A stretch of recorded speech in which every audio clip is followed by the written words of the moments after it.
durante la guerra. Bienvenido, Pablo. Bueno, muchas gracias, es un gusto muy grande estar acá con ustedes.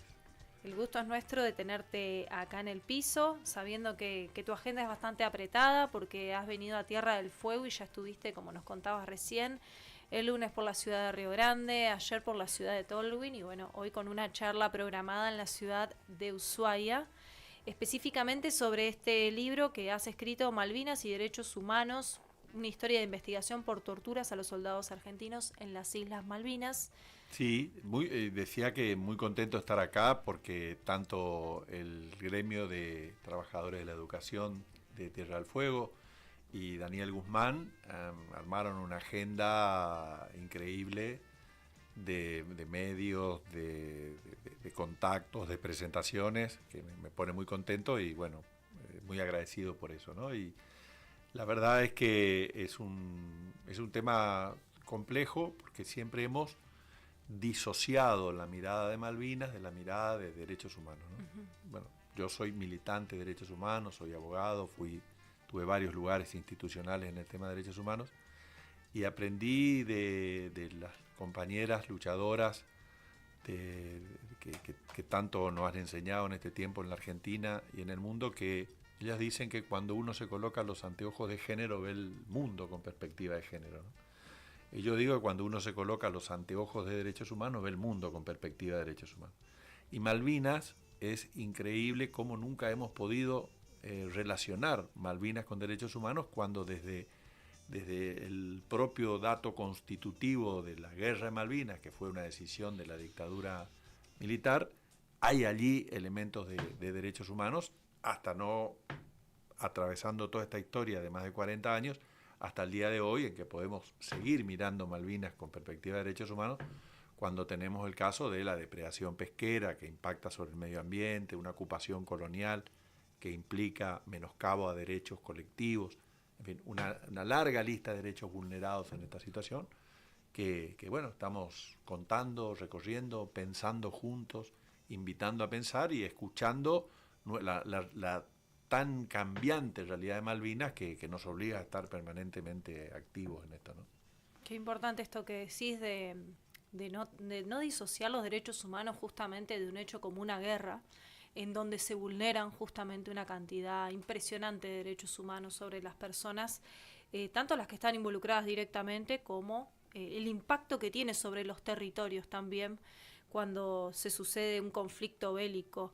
¿Cuándo empezó esta búsqueda en determinar que ibas a llevar adelante este escrito con esta perspectiva? A ver, yo siendo secretario de Derechos Humanos, siempre en mi vida profesional y en mi vida pública, antes de ser secretario, había trabajado con el colectivo de combatientes de mi ciudad, de Goya, Corrientes. Tenía una relación que me parecía que era obligada de cada funcionario público respecto a los combatientes de Malvinas. Y me piden que los ayude a presentar en Corrientes la película Iluminados por el Fuego. Y así hicimos, alquilé un cine muy grande de Corrientes, se fue el director, se fueron actores, el autor del libro, que también es combatiente de Malvinas. Y bueno, fue una experiencia muy emocionante porque terminaba la película, quedamos 10 minutos todos clavados en el cine, nadie podía moverse. Porque era una situación muy extraña de comunidad entre la pantalla y el asiento al lado, ¿no? Porque uno podía identificar a los que estaban en la pantalla al lado de uno, más viejo, más gordo, más pelado, con sus mujeres, con sus hijos, pero eran los mismos. Y a mí me llamó la atención una escena de esa película, que es la tortura a un soldado argentino que fue estaqueado, ¿no? Para quien no conoce, estaquear es amarrar de las extremidades con sogas, generalmente tientos de una carpa, con las estacas de una carpa, inmovilizar a una persona por minutos hasta más de un día en algunos casos. Y a mí me impresionó, no porque el cine no nos haya dado una serie de anticuerpos para la violencia, ¿no? Nos muestra permanentemente las tropelías que un ejército realiza para con el ejército enemigo, o aún con la población civil vencida, pero pocas veces hacia la propia tropa. Lo que yo asocio siempre como una muestra de afrenta a la dignidad humana dentro de la propia tropa es el racismo en algunas películas norteamericanas para los afroamericanos en la Segunda Guerra Mundial, o ahora que los inmigrantes latinos pueden formar parte del ejército estadounidense y tener ciudadanía, el desprecio por ser latinos, ¿no? Por ser sudacas, sería en términos europeos. Entonces, cuando terminó la película, pregunté, che, ¿qué es esta escena? ¿Qué tienen para decir de esto? Y varios me dijeron, la película es buena, pero se queda corto. Y ahí yo me acordé de aquella vieja canción de los 70 de Piero, un cantante popular que tenía una canción que decía, las cosas se cuentan solas, solo hay que saber mirar, ¿no? Y esto, siendo ustedes un trabajador de la educación, lo he contado en algunas de las charlas ayer en Río Grande, anteayer, que es una actitud de quien escucha con atención. Y puse como ejemplo a los docentes, ¿no? Los docentes perciben solamente de mirar, del trato, perciben cuando un niño es víctima de violencia, o cuando es víctima de bullying, o cuando es víctima de algún hecho de abuso sexual en su contexto. Lo perciben, no hace falta que el niño venga y les cuente y me pasa tal cosa y tal cosa y tal cosa, ¿no? Entonces ahí yo me di cuenta que estaba frente a un fenómeno importante y empecé a preguntar. Durante 2 años me reuní con el colectivo de combatientes de Malvinas, rompiendo la desmalvinización. Quiero que se entienda esto. La dictadura planificó en el mismo 1982 un escenario de desmalvinización, que incluía que no hablen los soldados, solo hablaran los oficiales altos de acciones heroicas, que por supuesto las hubo y muchas, pero solamente hubo hablar de eso, y al mismo tiempo amenazar a los soldados para que no hablaran, ¿no? Recordemos que la amenaza a los jóvenes criados en dictadura, que venían de una guerra, que venían de un medio despolitizado por la Argentina de los 70, tenía mucho efecto. Hoy seguramente un joven tiene una relación con el poder totalmente distinta a la que teníamos nosotros en aquellos momentos. Digo nosotros porque tengo 60 años. Soy casi 1 o 2 años distintos a los que fueron a Malvinas. Entonces, eso hizo que nadie hablara. Fundamentalmente también porque inmediatamente vino la enorme frustración colectiva por la pérdida de la guerra. Luego vino la actitud de silencio de algunas personas que pensaron que la guerra era un gran River Boca, que se medían barcos caídos, aviones hundidos, e ignorando el drama humano que hay ahí detrás de la guerra, ¿no? Otros que vivaron todas las políticas neoliberales de la dictadura y se levantaron antiimperialistas el 2 de abril, y otros que simplemente vivaban a la dictadura. Entonces todos ellos se callaron. En ese callar también quedaron subsumidos los combatientes, que además no podían decir que eran combatientes de Malvinas porque pasaron a ser los locos de la guerra. Entonces me decían, muchos me dijeron, mirá, era la cosa más importante que habíamos hecho en nuestra vida, pero no podíamos decir porque no nos contrataba nadie, ¿no? ¿Quién quiere tener un loco en el taller, en la oficina, en la escuela, en el compañero de trabajo? Entonces había que inspirarles confianza. Esa inspiración de confianza de que pudieran hablar y que yo me iba a hacer cargo de eso que me contaban, lo dio también el contexto de la política pública de memoria, verdad y justicia, ¿no? Porque había escucha social para estos tipos de hechos. Siempre también relato que un sobreviviente de Auschwitz decía que el primer deber de la víctima es dar testimonio. Y Primo Levi, que de él es la frase, dio tanto testimonio que incluso aprendió 7 idiomas para poder contar su experiencia concentracionaria en Auschwitz. Aprendió 7 idiomas. Pero lo que le faltaba a Primo Levi es que el deber del no víctima de generar escucha social para las víctimas, para las víctimas. Y eso no había. Entonces, luego ahí en ese periodo de 2 años, 5 me contaron que habían sido víctimas de tortura, 15 me contaron que haber sido testigos de estaqueamientos y de torturas a soldados, camaradas suyos. Otros me daban cuenta de la muerte de 2 soldados correntinos por hambre, y otros me contaron el asesinato de un soldado correntino por su cabo, por una pelea de guapos, por una pelea de testosterona que sucedió en los baños del cuartel antes de ir a Malvinas, donde el cabo llevó la peor parte y le dijo, yo voy a solucionar esto en Malvinas, cosa que efectivamente lo hizo. A mí me parecía entonces que el sufrimiento de los argentinos, hijos del pueblo, en el territorio insular de Malvinas, no difería del sufrimiento de los hijos del pueblo en el territorio continental argentino. Y por eso lo planteé como una denuncia por violación a derechos humanos a nuestros soldados, al mismo tiempo civiles convocados por ley del servicio militar obligatorio a prestar servicios militares durante un tiempo, y lo denuncié. Y siempre cuento además que a mí me quedaba muy fácil denunciar estos hechos en el juzgado federal de Corrientes, que quedaba a 200 metros de mi oficina. O podía ir a los tribunales federales de Comodoro Pi, en la ciudad de Buenos Aires, porque es una especie de caja de resonancia de los problemas judiciales del país, y además todos los provincianos sabemos que Dios está en todos lados, pero atiende en Buenos Aires, ¿no? Pero me vine a Tierra del Fuego, a Río Grande, porque Malvinas es parte de la provincia de Tierra del Fuego. Y es un acto de reivindicación de la soberanía argentina, que un juez argentino aplique la ley argentina por hechos que sucedieron en el territorio argentino contra argentinos, lamentablemente perpetrados también por argentinos. Luego de eso, de esos 23 casos iniciales, recorrí la Argentina, se han sumado muchos compañeros, compañeras, gremios, instituciones, organismos de derechos humanos, colectivos de combatientes a esta pelea, y hoy se han agregado una enorme cantidad de hechos, no sé el número exacto, pero más cercano a los 250 que a los 200, ¿no? Que se investigan en el Juzgado Federal de Río Grande.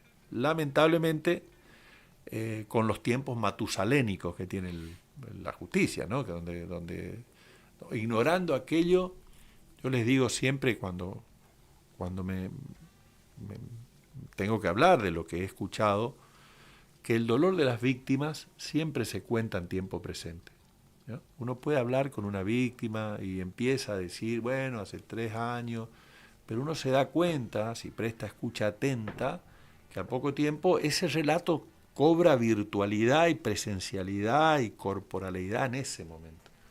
El dolor de las víctimas siempre se cuenta en tiempo presente. Y la justicia se ignora esto.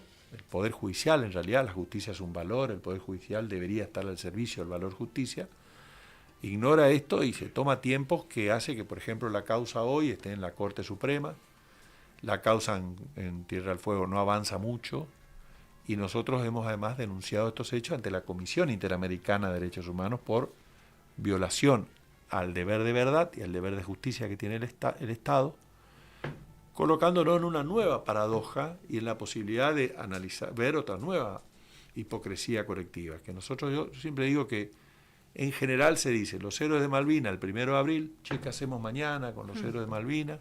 Y el 3 nos olvidamos hasta el 1 de abril del año que viene. Entonces, digo, el bochorno institucional que significa que los héroes de Malvinas encuentren justicia en el sistema interamericano fuera de su patria, porque no encuentra jueces o juezas en su propio país, donde teóricamente son héroes que no estén decididos a hacer justicia con lo que perpetraron actos tan cobardes, aberrantes y humillantes como la tortura a nuestros héroes. Quiero aclarar 2 cositas con relación a la tortura.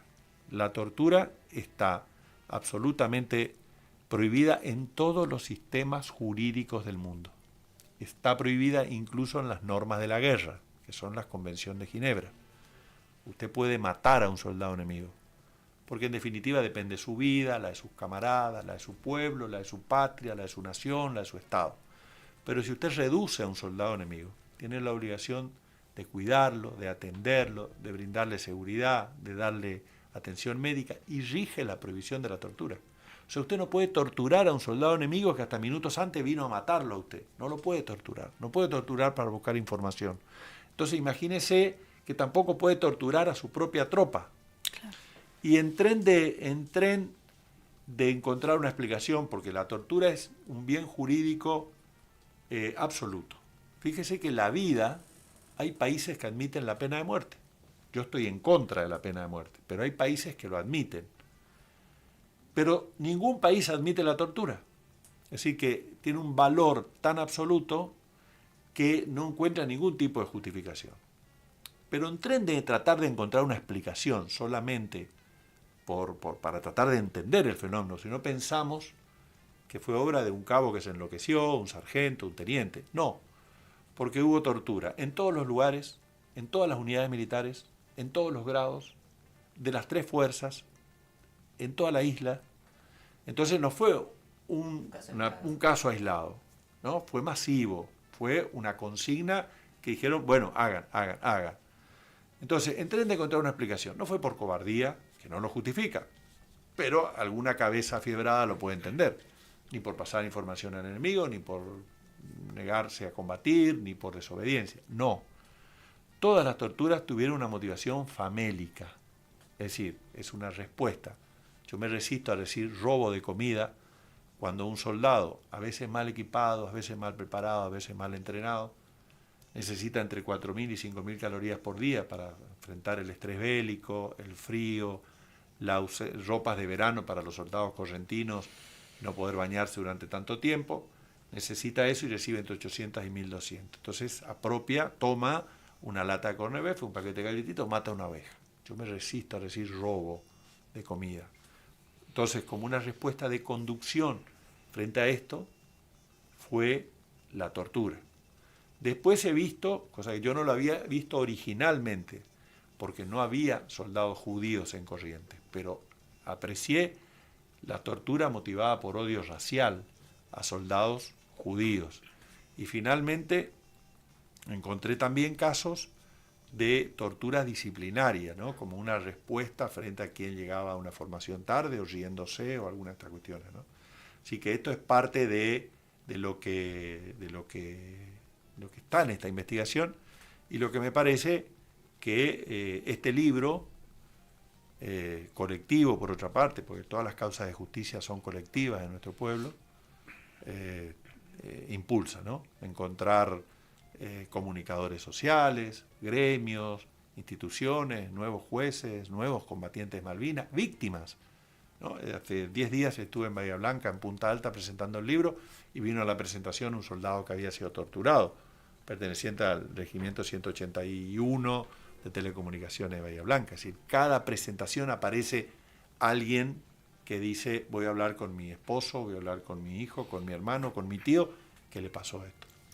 Estamos en comunicación con Pablo Basel, para los que recién nos están escuchando, hablando sobre Malvinas y derechos humanos, su libro Historia de la investigación por torturas a los soldados argentinos en las Malvinas, y contándonos un poco también cómo acompañó en estas denuncias, estas causas que se pudieron judicializar, justamente teniendo en cuenta que se llevaron delitos adelante que violan los derechos humanos a soldados durante la guerra de Malvinas. Pablo, a mí me fascina todo esto y me encantaría seguir hablando hasta las 12, pero también me gustaría escuchar cómo fue la recepción durante el lunes y el martes, que ya estuviste dando estas charlas. ¿Qué devolución tuviste de ese público? Bueno, mucha recepción por parte de colegas suyos, de comunicadores suyos. La verdad es que siempre nos han atendido muy bien los periodistas acá de Tierra del Fuego, también con 2 presentaciones que organizó Daniel Guzmán y el gremio en Río Grande, otra en Tolwyn, en la Escuela Popular allí en Tolwyn, una experiencia que no conocía y que estoy feliz de haberla conocido. Como siempre, los buenos docentes nos enseñan cada día, en cada momento nos enseñan. Así que muy contento, mucha recepción, mucha gente, encontrándome con viejos amigos. Yo vengo a Tierra del Fuego hace 17 años. Yo esta causa lo denuncié en abril del 2007 y bueno, siempre me ha dejado hermanos de la vida con los que cada encuentro es un motivo de festejo, ¿no? Sobre todo en momentos de tanto individualismo y de tanto sálvese quien pueda. Encontrarnos con amigos en luchas comunes es muy reconfortante y vivificante. Así que muy bien, excelente, y no tengo más que palabras de agradecimiento para quienes organizaron y para quienes, para el gremio que se interesó en impulsar esta mirada de Malvinas desde una perspectiva de derechos humanos. Tengo una última pregunta para que vayamos cerrando de a poco. Nosotros venimos en Tripulantes de la Mañana intentando trabajar y poderle traer a la audiencia y a quienes nos escuchan y también a quienes nos ven lo que es el revalorizar el concepto y la concepción de lo que es la memoria, ¿sí? Uh-huh. Si bien venimos trabajando puntualmente en lo que fue el proceso de la dictadura militar, esto también se vincula directamente con lo que es la causa Malvinas. También tenemos a Dani Guzmán, que viene bastante seguido aquí a conversar con nosotros, si no es presencialmente, es telefónicamente. Mi pregunta es, Está mucho en agenda el tema de la sobresaturación de información sobre lo que es la memoria, sobre los hechos de la dictadura, bueno, en este caso de Malvinas. Acá en Tierra del Fuego lo vivimos mucho porque se trabaja mucho y se ha trabajado mucho tiempo en lo que es la conciencia de Malvinas, la guerra, la lucha, los combatientes. ¿De qué forma considerás o desde tu perspectiva que se podría trabajar esto para, bueno, las generaciones que vienen, ¿no?, más jóvenes, que son quienes vienen escuchando discursivamente tanto sobre esto, pero cada vez lo viven más lejos? Es que, parto de algo que lo dije al comienzo sobre la vinculación de la decisión misma de recuperar Malvinas. En noviembre del 81, Galtieri da un discurso que dice: las urnas están bien guardadas. Y le agrega después: el proceso, que era el nombre de la dictadura, no tiene plazos y no tiene objetivos. Esto explica la decisión de la guerra, que es una dictadura que se caía, que empieza a ser hackeada por las violaciones a los derechos humanos y por las crisis económicas y la incipiente movilización política partidaria. Toma la decisión de recuperar Malvinas no porque fueran antiimperialistas, no porque les interesara la lucha colonial, no porque fueran nacionalistas, al contrario, habían intentado destruir al movimiento nacional. Lo hacen como una necesidad de perpetuidad a la dictadura, ¿no? El modelo de ello era la dictadura franquista, Franco gobernó España con un modelo que ellos admiraban entre 1939 y 1975, que murió. Ese era el modelo de la dictadura. Entonces, desde ese momento hay que mirar Malvinas, derechos humanos.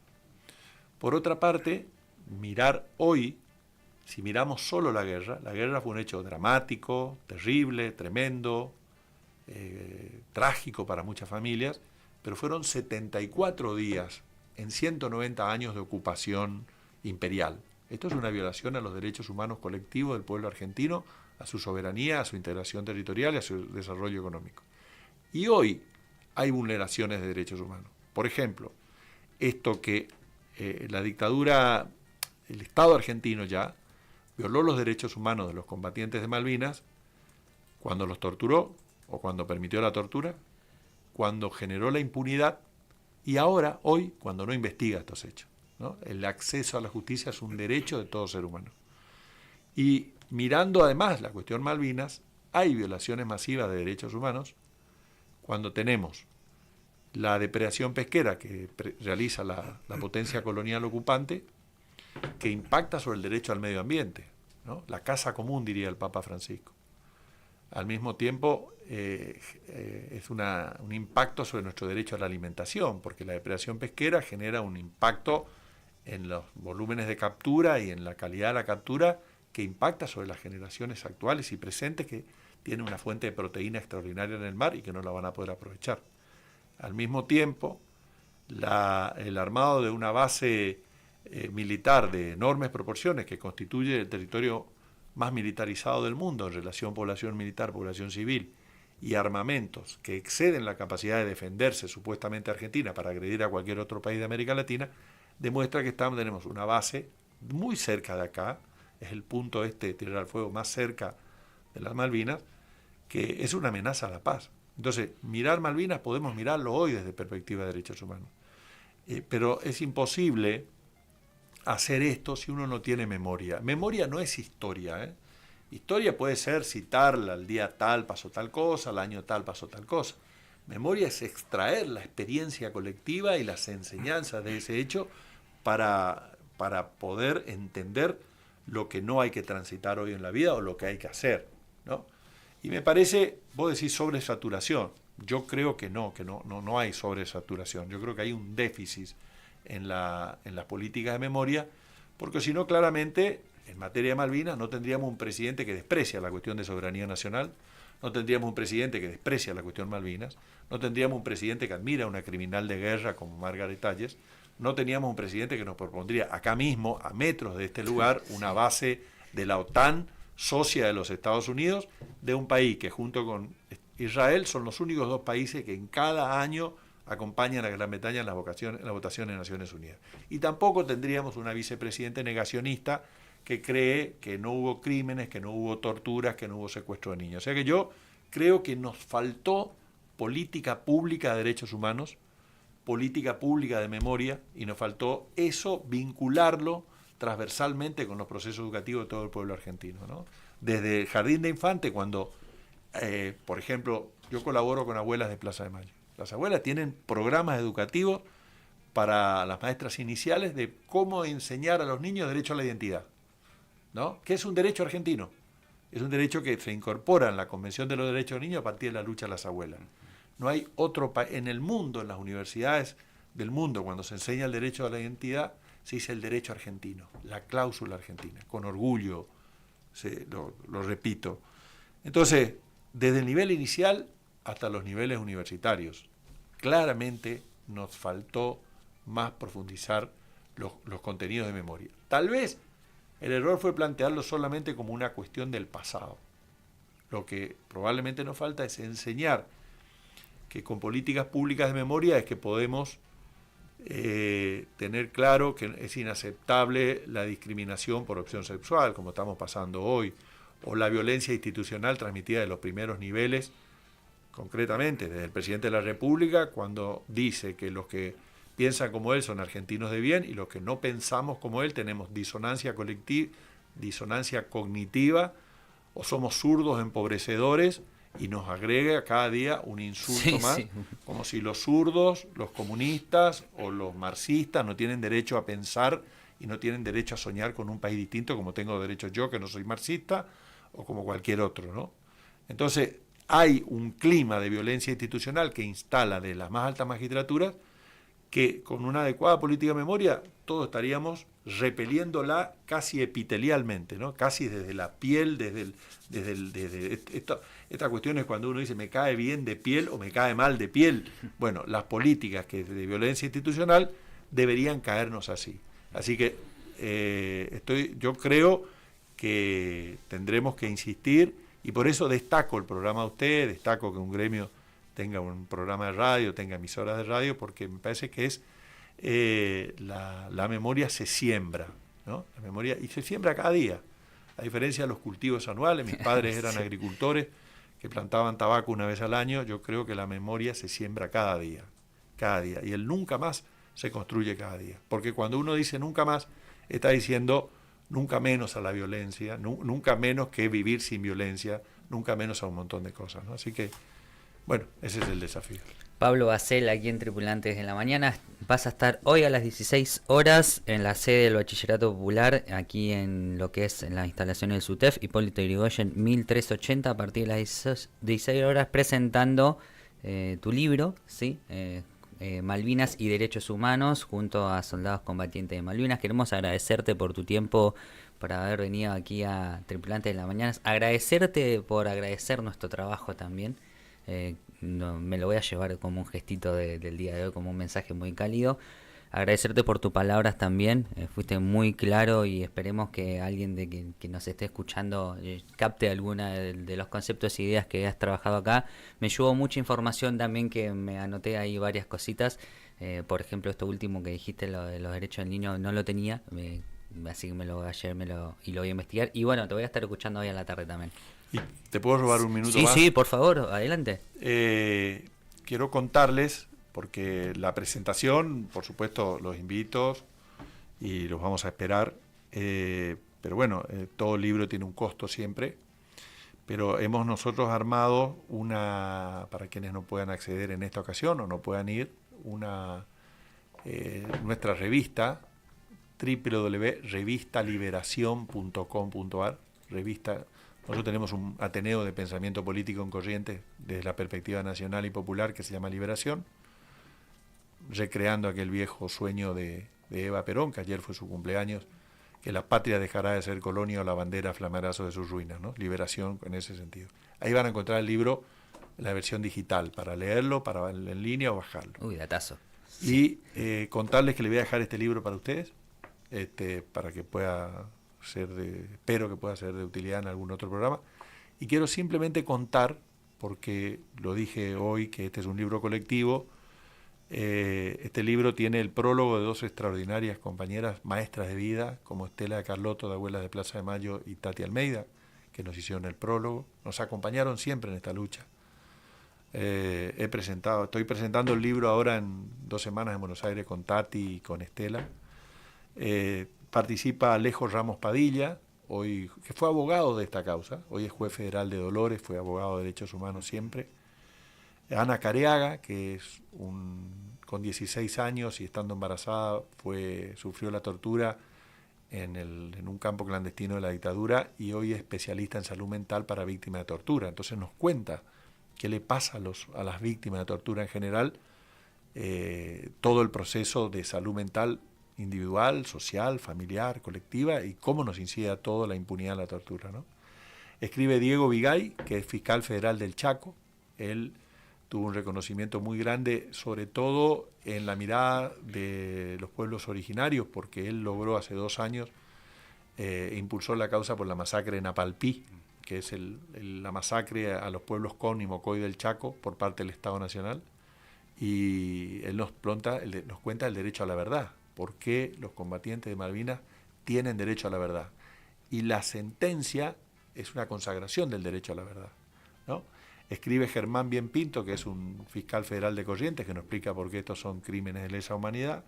Gustavo Campana, periodista, hasta hace poco director de Radio Nacional, que nos cuenta cómo impactó esta causa en los medios de comunicación social. Jazmín Lavitzman, que es una historiadora a cargo de los equipos de clasificación de los secretos. Le robo 10 segundos más para decirle que esta causa tan difícil, tan compleja, ya tuvo 2 logros, que es que logramos que en el 2012 se desclasifica el informe Rattenbach, que era un secreto militar y político. Los argentinos no podíamos saber qué pasó en Malvinas porque estaba oculto el informe Rattenbach. Y nosotros logramos en el 2015, 3 años después, que se desclasifiquen todos los secretos de Malvinas. Entonces ella estuvo a cargo del equipo de historiadores que desclasificó los secretos y nos cuenta qué vamos a encontrar en los secretos. Después el equipo jurídico que está querellando, que es del Centro de Combatientes de Malvinas de La Plata, Jerónimo Guerrero Iraola y Laurentina Alonso, y 3 combatientes de Malvinas, Mario Volpe, Ernesto Alonso y Rodolfo Carrizo, que nos cuentan por qué es central para los combatientes de Malvinas que se conozca la verdad, porque es la única manera de consagrar la memoria y la justicia. Yo, como soy abogado, y trato siempre de mirar nuestras propias responsabilidades, en este caso como profesional del derecho, yo digo que solo una justicia de verdad nos permitirá consagrar la memoria. Muchas gracias. No, muchísimas gracias a vos. Hemos llegado al final de esta edición de Tripulantes de la Mañana. Vamos a cerrar con vos. Te explico cómo funciona el cierre, así te hacemos parte de esto. A ver. Yo digo mi nombre es tanto, ella dice el suyo, él dice el suyo, vos decís yo soy tanto, y yo digo esto fue, y cerramos, ¿ok? Perdón, pero esto que vos estás diciendo es parte del derecho a la identidad. Okay. ¿No? El teatro a la identidad termina con actores muy conocidos diciendo, yo soy Daniel Fanego, por ejemplo, claro. Alguien que colabora mucho, y puedo decirlo porque sé mi nombre, porque no me mintieron. Así que valiosísimo aporte al derecho a la identidad. Ok, entonces vamos con el cierre. Mi nombre es Nel Coronel. El mío Alejandro Nonini. Mi nombre es Rocío Solier. Y yo soy Pablo Andrés Bacel. Y esto fue Tripulantes de la Mañana. Nos vemos a las 16. Gracias. Llegamos al final del recorrido. Esto fue Tripulantes de la Mañana.